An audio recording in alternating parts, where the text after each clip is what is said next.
guys, welcome to Two Sticks. It's me and my good friend Belida. Belida. We are going to do... That's Scott. My name is Scott. We're going to do another video for you today. This is going to be a talk. We're going to do a different subject today. Belida, you want to let the audience know? UFOs. We're going to do UFOs. But I want to do it, I want to be clear that we're not rabid UFO believers in terms of every account is true, and we're not rabid UFO disbelievers in that every account is false. I'm gonna try at least to look at different sides of what the heck this issue is. All right, well, guys, go ahead and if you like this video, like, comment, subscribe, and I guess we should start with maybe where the entire UFO phenomenon may have began, where it began, when the sightings started happening, where sightings started happening in ancient history. There's so many accounts, Sumerians, Egyptians, right, about things in the sky that behave differently. If you think of the Bible, if you think of various Hindu scriptures, people have been seeing stuff in the sky for a long, long time that they can't necessarily explain. If you read the Bhagavad Gita or something like that, I may be off on this. They talk about Vimanas, giant flying chariots and things like that. Vimanas, yeah. Weapons that could kill thousands in one blow, almost like atomic. So people have been seeing strange things for quite some time. Yeah, and it's interesting too because a lot of our ancient cultures were amateur astronomers too. They had to be. They had to be, right. So they had their eyes, fixed on the heavens for a long time, and who knows what they saw. Yeah, people wondered, they're like, why would the Aztecs and Babylonians and Egyptians be so damn interested in astronomy, right? But that's how you told time. That's how you told when the seasons were coming, and they were agricultural societies, right? Like if you had a bad drought and you didn't know how to irrigate and know when to plant and sow, if you missed that by a week, you were screwed. Right. Everybody starved. But if you did it right, then you had all this wealth, you had all this surplus, and you could buy, sell, trade, you could make an army. The strength of your army was dependent on your planting. And your planting was dependent on looking up in the sky and knowing exactly what was happening, like knowing what was happening in time. I think there's even some really creepy cave paintings and Renaissance era paintings that depict what looks suspiciously like UFOs. And also weird conehead looking things and bulge eye looking things show up all over prehistoric world. Right. Prehistoric paintings. So yeah, when did it start? As soon as people looked up. And how about the modern era? Well, it's kind of funny because people talk about it all starting in 1947, in America. But even that's not true. You heard of the Foo Fighters? I'm not talking about the band. Yeah.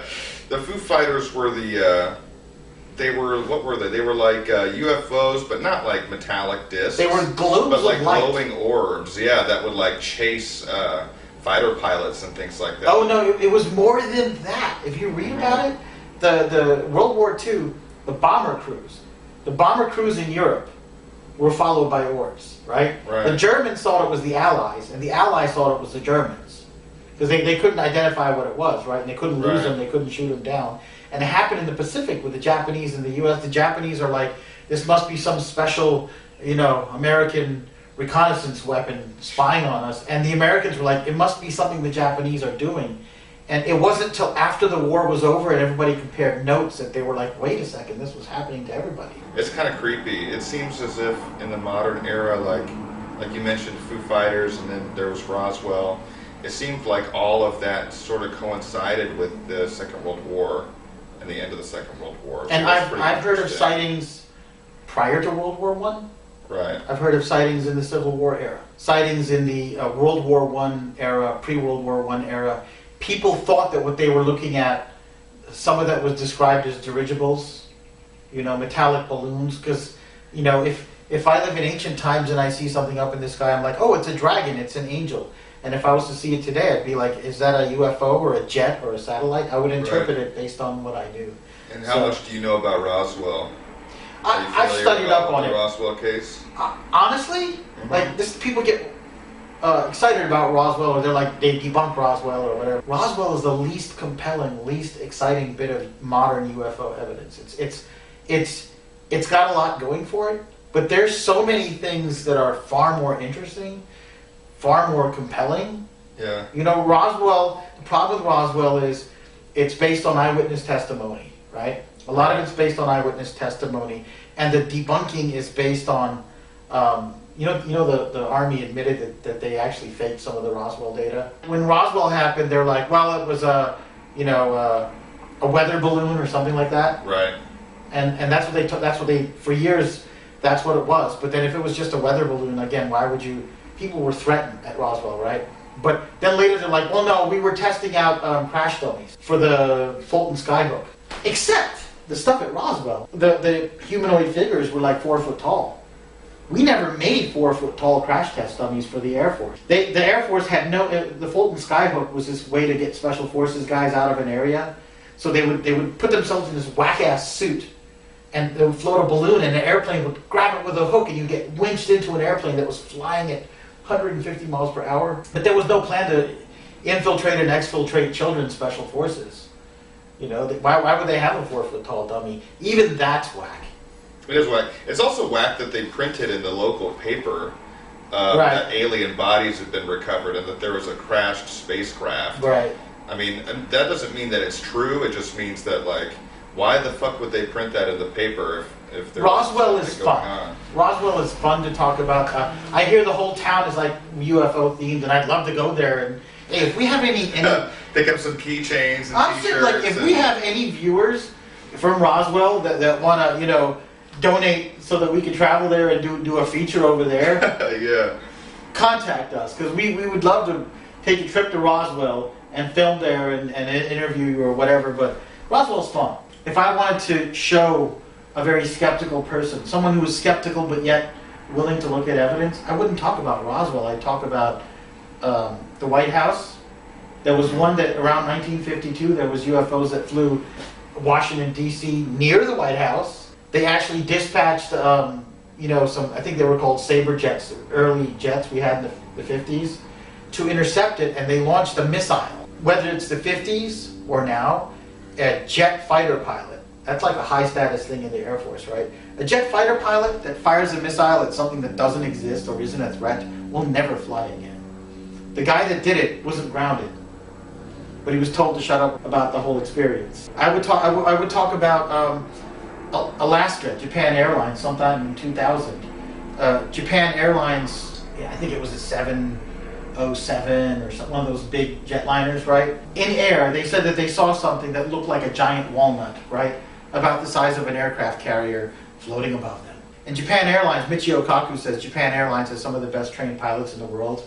They go through lots of training on what they're observing and navigating and everything, right? I would talk about Tehran, 1975.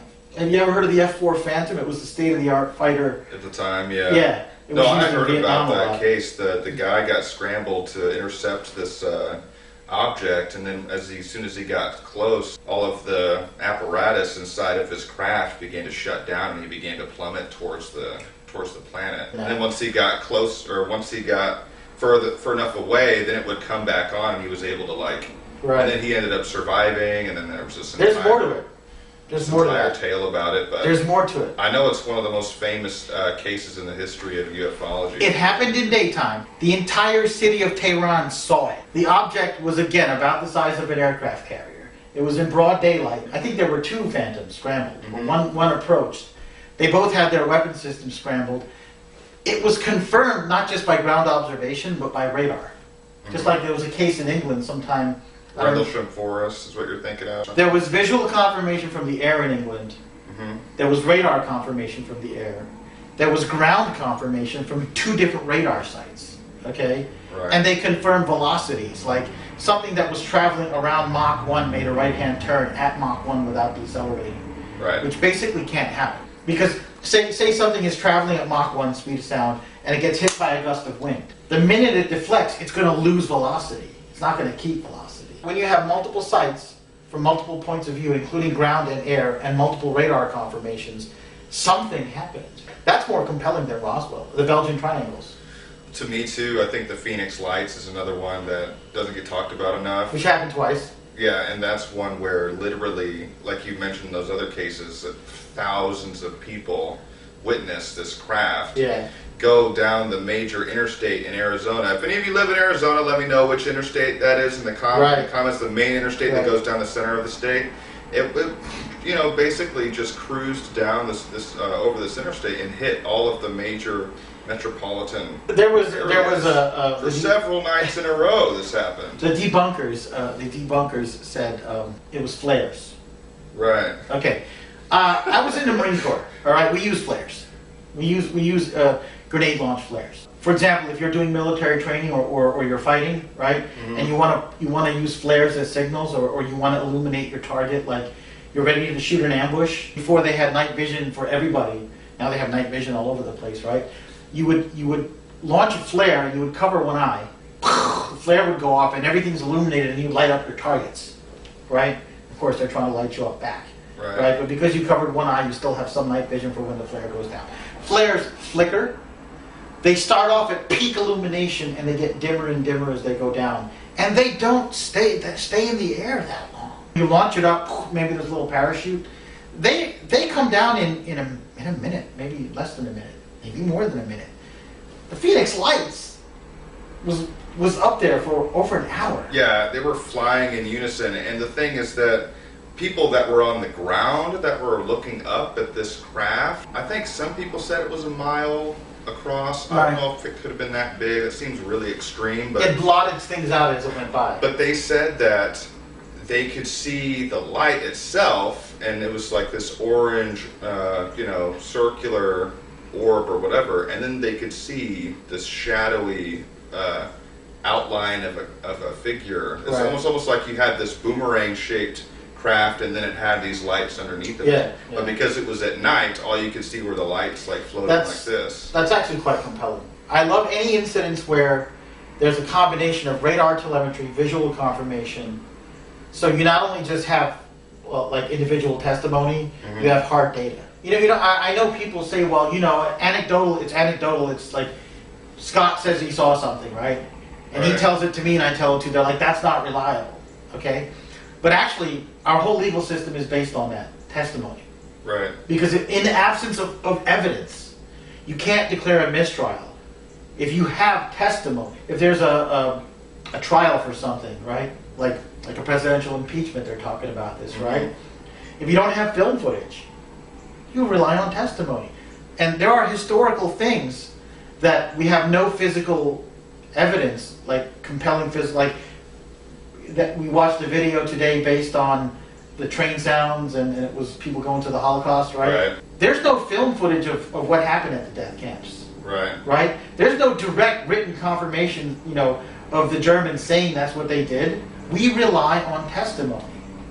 And it's admissible in history, and it's admissible in our legal system, right? We use that to establish facts. When you take that into consideration, there's a lot of very compelling testimony about UFOs. Speaking of testimony, what is your opinion of the Disclosure Project? Are you familiar with the Disclosure Project? Yeah, there's different things going on. Tom DeLuge, and who's the other guy?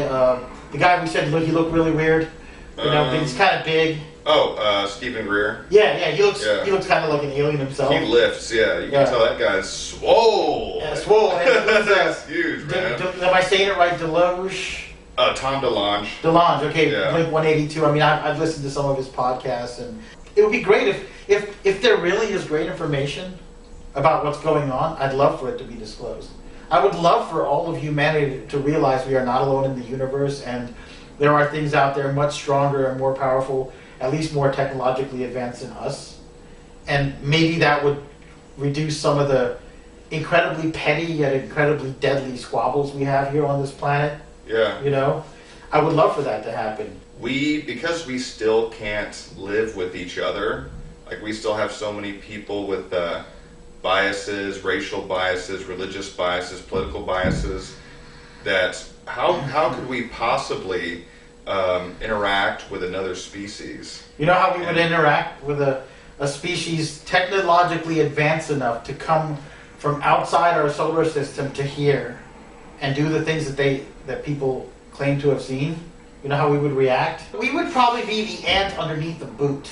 It doesn't matter whether the UFOs are from outer space, or from our planet, or some secret program, or maybe they're from another dimension. It actually doesn't matter. That's not what's important about them. What's important about them is that there are things that go into our airspace with impunity. There's nothing we can do to stop them. Sometimes we don't detect them until they're right on us. They're there around every nuclear facility and nuclear test. That's an interesting thing. I saw Larry King. It's a national security issue. I saw Larry King live episode, because Larry King is fascinated with UFOs. And I saw an episode of his where he was interviewing these guys that were in the military that were talking about that exact subject, about UFO sightings over nuclear installations. There was a bunch over there. It was a big problem that it kept happening over and over and over again. And that some of our nuclear missiles facilities would just shut down when it happened. Yeah. So it doesn't matter if they're from outer space. Something on this planet appears to be able to penetrate our airspace at will and actually can shut down parts of our defensive infrastructure, whether it be fighter planes or ground facilities, right? At this point, I don't care if they're aliens, and I don't care if they're someone's Uncle Bob that just, I don't know, made a really cool invention, right?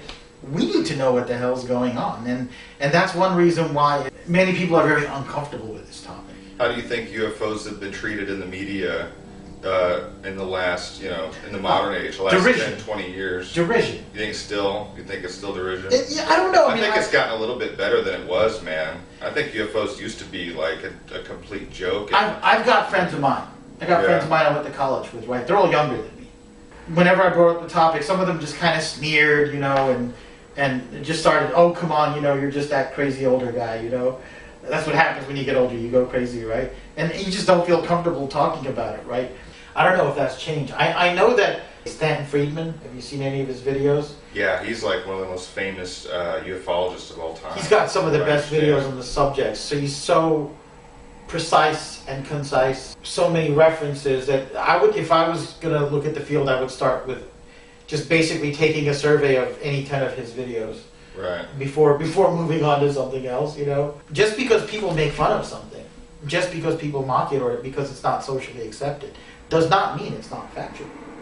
Meteorites were made. The scientific consensus was that meteorites were people just inventing stories, right? And there was actually a meeting. This is a true story in England of the British Planetary Society or something, and they were actually having a conference on how fake it was, and a meteorite hit the building. Disclosure is really cool, and maybe we can end on this, or maybe I'll tell a story, and then if you want to say one more thing. Around 2008, 2009, was when I started following this subject. Around that time, a lot of governments around the world began simultaneously dumping their classified UFO files into the public domain. Belgium, France. And confirming that it had Canada, Russia, Brazil, a lot of places. One file that got dumped was this guy named Milton Torres, and maybe I've told you about him, but he flew with the RAF back in the 50s, 1951, 52, yeah. He was stationed in Normandy at the time, and he was 18. He was a fighter pilot, and there was an object that had invaded their airspace. He was one of the pilots that was scrambled to go up and intercept it. He said when he got up to wherever it was at, thousands and thousands of feet up in the air, he said this thing appeared to him on his radar not like a little dot, like it was another plane, but like a huge blob. Like this thing was enormous. He said that based on the way it appeared on radar, he judged that it would have been about the size of an aircraft carrier. Right. And he said he was watching this thing on his radar, and every time he would get close enough to maybe take a shot on it, every time he would get close enough, this thing would go like this, and then go like that, and then go like that, and it was moving all around without decelerating, and all these crazy, absurd cuts. And then he said they were both going about Mach 1, and then this thing suddenly accelerated, and he said it must have gone from about Mach 1 to like Mach 8, 9, or 10. It just completely took off, and it was gone, and they never saw it again. So after that happened, he went down to the ground, and the RAF told him that they were going to brief him. And so then they flew him on a private plane to London. He said that when he got to London, he was briefed by this guy, and he described him like a cloak and dagger kind of guy. Yeah. Kind of briefed him and MI5 probably. Told him, never talk about this. This didn't happen. If you mention this to anybody, we're going to take away your pilot's license. This was the Cold War. Think about it, man. Yeah. Let's admit to the public that we have absolutely no way of controlling our airspace. And something can penetrate our defensive net at will. But this guy, this happened to this guy in 1951 or 52. His file was declassified in 2008. So that's over 50 years, and he didn't tell anybody. You know, he had a security oath, and he was on stage at a UFO conference telling the story like in tears, because he was an 80-year-old man, never got to tell his dad, who was also a pilot, about the most significant experience they ever had of his flying life. Yeah. What I'm trying to say is this may be a joke to some people, but this topic is very, very, very serious to other people. Governments, again, European governments, world governments, take this very seriously. Democracies, liberal democracies, have made public declarations that there is such activity, that they have confirmed that these things are in the sky, the Belgian triangles, right? Mm-hmm. We're not talking about tin pot dictatorship somewhere, you know, in some obscure country or a failed state like Somalia. We're talking about European, Western, liberal democracies. And then other governments too. That I want to end on this note. There's this perception that it's this thing that you know, crazy people in America see. People that live in the middle of nowhere. They're like, why would the aliens come in the middle of nowhere, right? Yeah. And that it's just something some redneck sees, right? But actually it's a global phenomenon, always has been. Since its beginning, Brazil, Africa, all over Africa, Turkey, many parts of the Mideast, many Middle Eastern wars, pilots report seeing, you know, things. So it's not just an American rural phenomenon. The late Stephen Hawking, he said, well, I do not believe in UFOs. I mean, why would they just only be seen by kooks and crazies? He just blanketly dismissed. I don't think he read one single account. Because if he had, he would have been like, pilots, trained pilots, fighter pilots, Japan Airlines pilots, are not kooks and crazies. Policemen, policewomen are not kooks and crazies. Ground radar crew are not kooks and crazies. Aircraft carrier crew, air traffic controllers, they're not kooks and crazies. They're trained professionals who make a living out of knowing what the hell's going on in the sky and identifying what it is and where it's going, because lives are at stake. If there's something in the air capable of traveling as fast as an airplane that shows up on radar as having a mass bigger than a toaster, that's a threat to aviation, that's a threat to lives. These people aren't kooks and crazies. Most of them are trained professionals who come forward with not just no financial gain, but you can ruin your career by talking about it. There are people right now who are going to be like, these guys are crazy, I'm not watching that channel. They're into that stuff. It's kind of a shame, because condemnation without investigation is not only ignorant, it's damaging. It's not science, it's not rational, it's not logical. Look, guys, we don't want to tell you what to think. We just want you to investigate. That's it. Just investigate. Read up on the subject and then make up your mind. We're not going to tell you to think one way or the other. I'd rather not tell you what to think. If you ask me how to think, maybe I could give you a few tips, but I don't think it'd be a... But here's what I'll tell you. I'll tell you, it's okay to think. It's not illegal yet. Well, I think that wraps it up for today. We've covered a lot of ground, guys. Thank you so much for watching. I know like and subscribe. Like, comment, subscribe. Thanks for hanging in there with us. And if you're in the area and you want to pop in and have a chat, or you want to, you know, connect via the channel, feel free. And give us some ideas on what you guys want to see. Are there any types of videos that you guys would like to see on this channel? No profanity. None of that profanity. None of that negativity. We're not about that. If you guys are having a discussion in the comments and you start cursing and you know, creating all this negativity, I know I'm going to tune out. I'm not going to bother. Right. I don't know about Scott. Be nice to other people. See you guys next time. Thank you. We're not alone.